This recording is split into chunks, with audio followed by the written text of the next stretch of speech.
So this is first construction update for the new Camp Snoopy area. Looks like this is where the Beagle Scout Acres area, the new playground, this is where it's going to be in this old petting zoo area.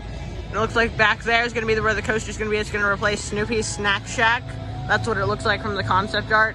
Looks like it's going to be going back there without taking out this building or flying a aerial chase, which is very great. So it looks like coaster's going to be going back into the woods there. Well, we're going to have the new playground area right here. So the new coaster is going to be called Snoopy's Soapbox Racers. So that's going to be really cool. And Flying Ace Aerial Chase may also get a refresh, new repaint, hopefully new name. I'm not sure how far this area is going to go. I don't know if it will include Kite Eating Tree and Woodstock Gliders. Hopefully it will include some of the rides over there. I'm not sure. I guess we'll just have to see. But yeah, this is construction update number 1 for Camp Snoopy.